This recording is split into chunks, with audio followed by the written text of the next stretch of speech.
মার্কেটে চলে এসেছে মিড বাজেট সেগমেন্টের নতুন কিলার রেডমি K85G। এই ফোনটাই ইন্ডিয়া এবং বাংলাদেশের মার্কেটের জন্য পোকো F7 নামে লঞ্চ হতে যাচ্ছে।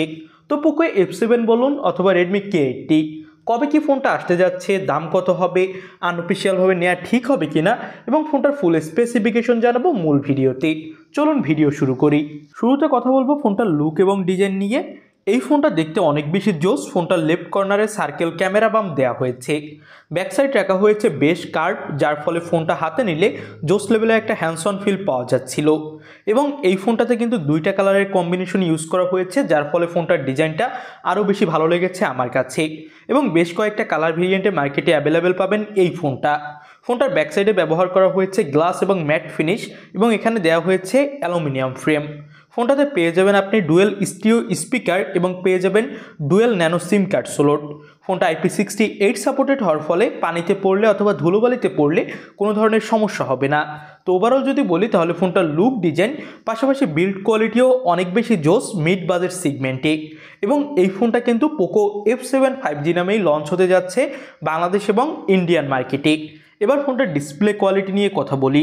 6.78 ইঞ্চি মাপের একটা 2K 120Hz রিফ্রেশ রেটের LTPS OLED ডিসপ্লে পাবেন, যেটা M9 সাপোর্টেড। এবং এটা কিন্তু একটা ফ্ল্যাট ডিসপ্লে হতে যাচ্ছে এবং ডিসপ্লের ব্রাইটনেসও ভালো দেওয়া হবে 3200 নিটস। তো ডিসপ্লেতে পিক ব্রাইটনেস নিয়ে কোনো ধরনের সমস্যায় আপনাকে পড়তে হবে না। সানলাইট অথবা যদি হেভি লাইটের মধ্যেও ফোনটা ইউজ করেন তাহলে অনেক ভালো ব্রাইটনেস পাবেন। তো আমার কাছে ফোনটার ডিসপ্লে অনেক বেশি ভালো লেগেছে, চিন বেজেলসও খুবই কম। এবার আমরা কথা বলতে যাচ্ছি ক্যামেরা সেক্টর নিয়ে। ব্যাক সাইডে ডুয়েল ক্যামেরা সেটআপ দেওয়া হয়েছে, যার প্রাইমারি ক্যামেরা 50 মেগাপিক্সেলের সাথে 8 মেগাপিক্সেলের আল্ট্রা ওয়াইড ক্যামেরা পাচ্ছেন। 20 মেগাপিক্সেলের সেলফি ক্যামেরা থাকছে এই ফোনটাতে। ব্যাক সাইডের ক্যামেরা দিয়ে আপনি 4K-তে ভিডিও রেকর্ডিং করতে পারছেন এবং সামনের ক্যামেরা দিয়েও 4K-তে ভিডিও রেকর্ডিং করার সাপোর্ট থাকছে। তবে আমার কাছে মনে হয়েছে এখানে যদি একটা 5 মেগাপিক্সেলের ম্যাক্রো অথবা ডেপথ সেন্সর দেওয়া হতো তাহলে ফোনটার ক্যামেরা কোয়ালিটি আরও বেশি জোস হতো, একদম জমে যেত। ফোনটার কিছু ক্যামেরা স্যাম্পল আপনি দেখতেই পেলেন, মোটামুটি ভালোই ফটোগ্রাফি করা যাচ্ছিল নাইট মোড এবং নর্মাল মোডে। এবার ফোনটার পারফরমেন্স সেক্টর। ফোনটাতে ব্যবহার করা হয়েছে Qualcomm Snapdragon 8 Gen 3 chipset, LPDDR5X RAM এবং UFS 4.0 স্টোরেজ এর পারফরমেন্সকে আরও বেশি বুস্ট করবে। ফোনটাতে 6550 mAh একটা বড়সড় ব্যাটারি পাচ্ছেন, বক্সে পাচ্ছেন 90 ওয়াটের ফাস্ট চার্জার, যেটা দিয়ে কিন্তু বেশ দ্রুত ফোনটা চার্জও করা যাবে। Out of the box Android 15 পাচ্ছেন এবং পাচ্ছেন HyperOS 2.0। এবার আমরা ফোনটার দাম নিয়ে কথা বলবো।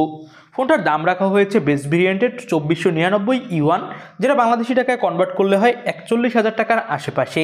এবং রেডমি K80 ফোনটা কিন্তু দেশের মার্কেটে আনঅফিসিয়ালভাবে পাওয়া যাবে, তবে বাংলাদেশের মার্কেটে অফিসিয়ালভাবেও আসবে, তবে আসবে পোকো F7 নামে। তবে পোকো F7 এর দাম তুলনামূলকভাবে একটু বেশি হবে। আনঅফিসিয়ালভাবে যদি রেডমি K80 চাইনিজ ভেরিয়েন্ট আপনি কিনতে চান তাহলে কিছুটা কম দামে এই ফোনটা কিনতে পারবেন।